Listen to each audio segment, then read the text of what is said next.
Every time we brew a beer, whether it's the same beer, like say if we brew Outcast, I write a new formula every time. I'm never satisfied. I always want to make the next greatest beer. I want to improve upon what I'm doing, and that's the only way you can improve is being extremely measured. I love the creativity of putting all the different ingredients together, seeking them out. Our first sour that we have done was with a collaboration with Crux BrewTV out of Colorado. We brewed this beer, threw it into barrels with a mixture of yeast and bacteria, some PDO, some lacto, and Brettanomyces, which gives it just a quite perky and tart taste. Light in color, nice and golden. Really delicious beer.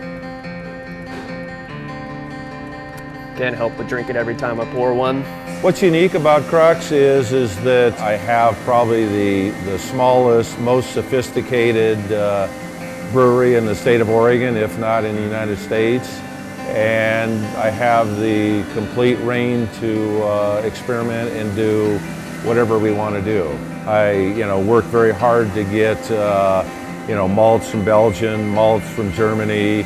Same thing in procuring hops, getting the latest, the most exciting hops like Mosaic and Citra and those type of hops so I could actually work with them. We have our Half Hitch, which is a double IPA. Lots of Mosaic hops in this beer, both in the kettle and a huge hop back, and then we dry hop it as well. Big nose on the beard. We have our Saison, it's a farmhouse ale.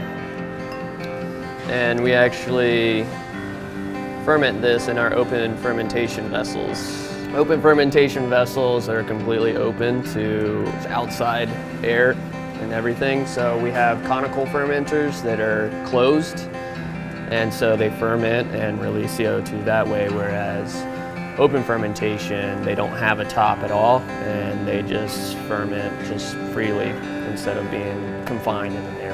Crux wouldn't be without the customer. The craft industry wouldn't be what it is without the customer being willing to experiment and try. And so I pay attention to the customer. So right now we've got 3 brews in process. They all are Outcast. The majority of the noise that you hear right now is the grain being milled up, and so before you can brew with malt, you have to grind it to a specific size.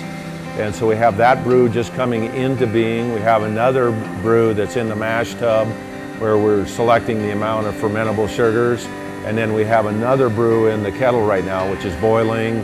The brewer's adding hops to develop the bitterness. And so, pretty busy morning. The mission of Crux is really the next great beer. I mean, when I first started brewing, the quantity or flavor spectrum of beers were maybe about this wide, and wine was maybe a little bigger. Now wine is about out here, and beer is about here. Well, my mission statement is to not have arms long enough to tell you all the flavor spectrums that are out there. This is our bright beer tank room, and all of our bright tanks are in here. We got 16 of them. Basically, it's just finished product at this point. It comes in here to brighten up. Then we force carbonate it while it's in here as well. A lot of our tanks that we use in here also go straight to the bar. So many of the beers that the bartenders serve come directly out of these tanks. We have one sour right now that's pretty decent, and right now we are carving up another Banish, which is a double cross, I do believe, in the Grundy over there. So as soon as this gets up to carb, we'll put this on tap and be ready to go. I think that brewers have just touched the flavors that we can generate, and that's our mission, is to make it so a customer will come into Crux and go, holy cow, we never knew beer could taste like this.